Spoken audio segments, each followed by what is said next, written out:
नमस्कार। आज हम बात करने वाले हैं भारत के जल संसाधनों के बारे में। मतलब यहाँ संकट क्या है और इसके समाधान क्या हो सकते हैं। देखिए, ये जो टॉपिक है ना, ये यूपीएससी और दूसरे स्टेट पीएससी एग्जाम्स के लिए, खासकर जनरल स्टडीज पेपर के लिए बहुत ही ज़रूरी है। यहाँ से सवाल अक्सर बनते ही बनते हैं। तो चलिए आज इस पूरे मुद्दे को अच्छे से समझते हैं, इसकी एक एक परत को खोलते हैं। जब भी हम जल संकट या वाटर क्राइसिस सुनते हैं तो दिमाग में क्या आता है? ज्यादातर सूखी फटी हुई जमीन की तस्वीरें, है ना? लेकिन जरा इस तस्वीर को देखिए। चारों तरफ बर्फ से ढके पहाड़ हैं और एक महिला पानी ढो रही है। ये तस्वीर हमें एक बहुत जरूरी बात याद दिलाती है कि पानी की कमी सिर्फ रेगिस्तान या सूखे इलाकों की कहानी नहीं है। ये एक मानवीय हकीकत है जो हमें कहीं भी किसी भी रूप में देखने को मिल सकती है। और यहीं से एक बहुत ही मज़ेदार और थोड़ा कंफ्यूजिंग सवाल भी सामने आता है। हम सबने स्कूल में पढ़ा है कि हमारी पृथ्वी का लगभग 3/4 हिस्सा, मतलब 75% हिस्सा पानी से ढका हुआ है। तो फिर हम पानी की कमी की बात करते ही क्यों हैं? जल संकट जैसी चीजें हैं ही क्यों? सुनने में ये बात एकदम उल्टी लगती है, एक विरोधाभास, एक पैराडॉक्स जैसा, है ना? तो चलिए सबसे पहले इसी पहेली को सुलझाते हैं, इसी विरोधाभास को समझते हैं। आखिर मामला क्या है? इतना सारा पानी होते हुए भी हमारे काम का पानी इतना कम क्यों है? अच्छा, तो इस सवाल का जवाब इस चार्ट में छिपा है। देखिए, दुनिया में जितना भी पानी है उसका 96%, मतलब 96.5% पानी तो खारा है, समंदर का पानी, जो हमारे किसी सीधे काम का नहीं। अब बचा कितना? सिर्फ 2.5%। सिर्फ 2.5% पानी मीठा है, जिसे हम पी सकते हैं, इस्तेमाल कर सकते हैं। और मजे की बात तो ये है कि इस 2.5% का भी लगभग 70% हिस्सा बर्फ के रूप में ग्लेशियरों और बर्फीली चोटियों पर जमा हुआ है। तो सोचिए, हमारे लिए, मतलब सीधे इस्तेमाल के लिए पानी कितना कितना कम बचा है। तो ये तो हो गई पूरी दुनिया की बात। अब जरा अपने देश भारत पर फोकस करते हैं। चलिए समझते हैं कि यहाँ भारत में जल संकट की असली जड़ें क्या हैं। देखिए, भारत में पानी की कमी के लिए हम सिर्फ मानसून को दोष नहीं दे सकते। असली वजह कुछ और हैं। पहली, पानी का अंधाधुंध शोषण, मतलब ओवर एक्सप्लॉइटेशन। दूसरा, बेहिसाब इस्तेमाल। और तीसरा, जो शायद सबसे जरूरी है, वो है पानी का असमान वितरण। यानी कुछ लोगों के पास बहुत पानी है और बहुतों के पास बिल्कुल नहीं। ऊपर से बढ़ती आबादी, तेजी से फैलते शहर और इंडस्ट्रीज, इन सब ने मिलकर इस समस्या को और बड़ा बना दिया है। तो असल में ये एक नेचुरल क्राइसिस से ज्यादा एक मैनेजमेंट का क्राइसिस है। तो आज़ादी के बाद इस मैनेजमेंट की समस्या से निपटने के लिए एक बहुत ही महत्वाकांक्षी आइडिया सामने लाया गया। वो आइडिया क्या था? वो था बहुउद्देश्य नदी घाटी परियोजनाएं। आसान भाषा में कहें तो बड़े बड़े विशालकाय बांध। और इन बांधों को लेकर विजन इतना बड़ा था कि भारत के पहले प्रधानमंत्री जवाहरलाल नेहरू ने इन्हें आधुनिक भारत के मंदिर की संज्ञा दी थी। सोचिए, मंदिर! ये सिर्फ एक कहावत नहीं थी, ये एक पूरी की पूरी सोच थी, एक विजन था। ऐसा माना गया कि यही वो मंदिर हैं जो देश को तरक्की और खुशहाली के रास्ते पर तेजी से आगे ले जाएंगे। और ऐसा क्यों सोचा गया? कारण बिल्कुल साफ थे। इन बांधों को मल्टीपर्पज प्रोजेक्ट्स कहा गया, मतलब एक प्रोजेक्ट और फायदे अनेक। इनसे खेतों की सिंचाई होनी थी, बिजली बननी थी, शहरों और इंडस्ट्रीज को पानी मिलना था, बाढ़ पर भी कंट्रोल होना था, और तो और टूरिज्म और मनोरंजन को भी बढ़ावा मिलना था। मतलब सचमुच एक तीर से कई निशाने साधने वाली बात थी ये।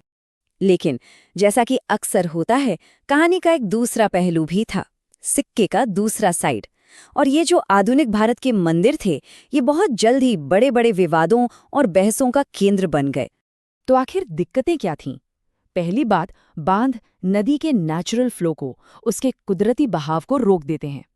इससे नदी की तलहटी में गाद यानी सेडिमेंट जमा होने लगता है और पूरा का पूरा एक्वाटिक इकोसिस्टम, मतलब जलीय जीवन, तबाह हो जाता है। पर इसका सबसे बड़ा और दर्दनाक असर पड़ता है वहां रहने वाले लोगों पर, स्थानीय समुदायों पर। उन्हें अपनी जमीन, अपने घर, अपनी आजीविका सब कुछ छोड़कर जाना पड़ता है। बड़े पैमाने पर विस्थापन होता है। सरदार सरोवर बांध के खिलाफ जो नर्मदा बचाओ आंदोलन हुआ, वो इसका सबसे बड़ा और जीता जागता उदाहरण है। इतना ही नहीं, इन बांधों ने खेती के तरीके भी बदल दिए, जिससे कुछ इलाकों में तो फायदा हुआ, लेकिन कई जगहों पर किसानों के बीच झगड़े और बढ़ गए। तो सवाल ये उठता है कि अगर बड़े बांध ही हर समस्या का हल नहीं है, तो फिर रास्ता क्या है? क्या कोई और विकल्प है? जी हाँ, बिल्कुल है। और इसका जवाब कहीं बाहर नहीं, बल्कि हमारे अपने इतिहास में, हमारी अपनी पारंपरिक पद्धतियों में छिपा है। सदियों से भारत में पानी को बचाने और सहेजने के एक से एक शानदार और असरदार तरीके मौजूद रहे हैं। चलिए कुछ उदाहरण देखते हैं। जैसे पश्चिमी हिमालय के पहाड़ी इलाकों में लोगों ने गुल या कुल बनाए। ये क्या होते हैं? ये बेसिकली पानी के चैनल होते हैं जो नदी की धारा को मोड़कर सीधा खेतों तक ले जाते हैं सिंचाई के लिए। और ये सब होता है ग्रेविटी की मदद से। कितना सरल और शानदार तरीका है ना? अब पहाड़ों से उतरकर चलते हैं राजस्थान के रेगिस्तानी इलाकों में। यहाँ छत पर बरसने वाले बारिश के पानी को इकट्ठा करने के लिए टांके बनाए जाते थे। ये जमीन के नीचे बने बड़े बड़े टैंक होते थे और यही टांके गर्मी की सबसे मुश्किल दिनों में पीने के पानी का सबसे भरोसेमंद सोर्स होते थे। सोचिए क्या कमाल की देसी इंजीनियरिंग थी। और अब एक और अनोखा उदाहरण देखिए, इस बार मेघालय से। यहाँ झरनों और सोतों के पानी को बांस से बने पाइप्स के जरिए सैकड़ों मीटर दूर तक ले जाया जाता है। इसे बैम्बू ड्रिप इरिगेशन सिस्टम कहते हैं। और ये कोई नई तकनीक नहीं है, ये लगभग 200 साल पुरानी है और आज भी वहाँ के लोग इसे इस्तेमाल करते हैं। मतलब प्रकृति के साथ कितना गजब का तालमेल है। तो इन सारी बातों के बाद हम अपने सबसे बड़े सवाल पर वापस आते हैं। भारत के पानी के भविष्य के लिए हमें किस रास्ते पर चलना चाहिए? क्या हमें बड़े बड़े बांध बनाने चाहिए या फिर अपनी सदियों पुरानी पारंपरिक बुद्धिमानी की ओर लौटना चाहिए? देखिए, शायद इसका जवाब ये या वो में नहीं है। असली जवाब इन दोनों के बीच एक बैलेंस, एक संतुलन बनाने में है। हमें एक ऐसे मॉडल की जरूरत है जहां आज की मॉडर्न टेक्नोलॉजी और हमारा पारंपरिक ज्ञान दोनों साथ मिलकर काम करें और पानी बचाने का एक सस्टेनेबल, एक टिकाऊ रास्ता बनाएं। और हाँ, इस तरह के बैलेंस्ड अप्रोच पर सोचना और लिखना प्रतियोगी परीक्षाओं में अच्छे नंबर लाने के लिए बहुत जरूरी है। आज बात करते हैं भारत और पानी के उस रिश्ते की जो सच कहें तो काफी उलझा हुआ है। इसमें बड़े बड़े बांध हैं, जोरदार विरोध भी हैं और हजारों साल पुराने समाधान भी हैं। अब देखिए, बात शुरू होती है एक बड़ी ही अजीब सी पहेली से। हमारी ये जो धरती है ना, इसका लगभग 3/4 हिस्सा पानी ही पानी है। लेकिन मजे की बात यह है कि इतने सारे पानी में से सिर्फ और सिर्फ 2.5% पानी ही ऐसा है जिसे हम पी सकते हैं, इस्तेमाल कर सकते हैं, बस इतना सा। तो जाहिर है पानी की ये कमी एक बहुत बड़ी चुनौती है। तो आज हम क्या क्या देखने वाले हैं? सबसे पहले इस पानी के संकट को समझेंगे, फिर देखेंगे कि आधुनिक भारत के मंदिर किन्हें कहा गया, जानेंगे कि विकास की क्या कीमत चुकानी पड़ी, अपनी पारंपरिक पद्धतियों में समाधान ढूंढेंगे और आखिर में बात करेंगे कि भविष्य का रास्ता क्या हो सकता है। तो चलिए सबसे पहले बात करते हैं जल संकट की। और यहाँ एक बात साफ कर लेनी चाहिए कि असली समस्या सिर्फ पानी की कमी नहीं है। नहीं, असली मुद्दा है हम उस पानी को मैनेज कैसे कर रहे हैं, उसे बांट कैसे रहे हैं। अब ये जो पानी की कमी है, जिसे हम जल दुर्लभता कहते हैं, ये आती कहाँ से है? वजहें कई हैं। हमारी बढ़ती आबादी, तेजी से बढ़ते उद्योग और पानी का कह सकते हैं कि सही से बंटवारा न होना। और इसका नतीजा ये होता है कि हम अपने नदी, तालाब, जमीन के नीचे के पानी का जरूरत से कहीं ज्यादा इस्तेमाल कर लेते हैं, उसे गंदा भी कर देते हैं और फिर साफ पानी के लिए तरसते हैं। तो आज़ादी के बाद का दौर था, एक नए भारत का सपना देखा जा रहा था और इस नए भारत को चलाने के लिए, इसके विकास को रफ्तार देने के लिए पानी और बिजली की ज़रूरत थी। तो एक बहुत बड़े, एक भव्य समाधान की तलाश शुरू हुई। और वो समाधान मिला बड़े बड़े बांधों में। उस समय के प्रधानमंत्री जवाहरलाल नेहरू ने इन विशाल बांधों को आधुनिक भारत के मंदिर कहा था। उनके लिए ये सिर्फ पानी रोकने की जगह नहीं थी, ये एक नए, समृद्ध और ताकतवर भारत के प्रतीक थे। अब इन्हें मंदिर क्यों कहा गया या बहुउद्देश्य क्यों कहा गया? क्योंकि इनका मकसद एक नहीं था। सोचिए, एक ही प्रोजेक्ट से खेतों के लिए सिंचाई का पानी मिल रहा है, देश को 22% बिजली मिल रही है, बाढ़ पर काबू पाया जा रहा है, शहरों और फैक्ट्रियों को पानी मिल रहा है, यहाँ तक कि मछली पालन और नाव चलाने में भी मदद मिल रही है। मतलब एक तीर से कई निशाने। लेकिन जैसा कि अक्सर होता है, हर बड़ी कहानी का एक दूसरा पहलू भी होता है। इन मंदिरों को बनाने की एक बहुत बड़ी कीमत भी चुकानी पड़ी और इसी कीमत को लेकर देश में बड़े बड़े विवाद और आंदोलन खड़े हो गए। तो टकराव किस बात पर था? देखिए, ये एक दो-धारी तलवार की तरह था।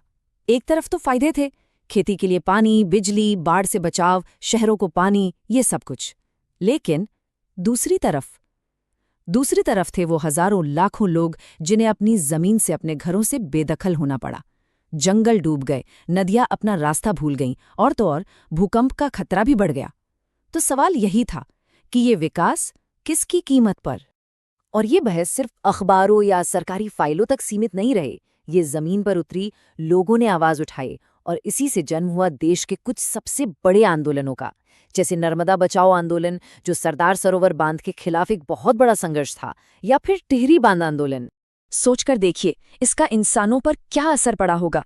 सिर्फ सरदार सरोवर बांध की वजह से 40,000 से ज्यादा परिवार विस्थापित हुए, उनकी जमीन चली गई, रोजगार छिन गया, और जो मुआवजा मिला वो अक्सर नाकाफी था। मतलब एक तरफ देश तरक्की कर रहा था और दूसरी तरफ कुछ लोग अपनी ही जमीन पर अपने हक के लिए लड़ रहे थे। तो जब इन बड़े बड़े बांधों का इतना विरोध होने लगा तो लोगों ने एक अलग दिशा में सोचना शुरू किया। लोगों ने पीछे मुड़कर देखा, अपनी परंपराओं की तरफ, और वहां उन्हें क्या मिला? वहां उन्हें मिले पानी बचाने के वो तरीके जो हजारों सालों से हमारे पुरखे इस्तेमाल करते आ रहे थे।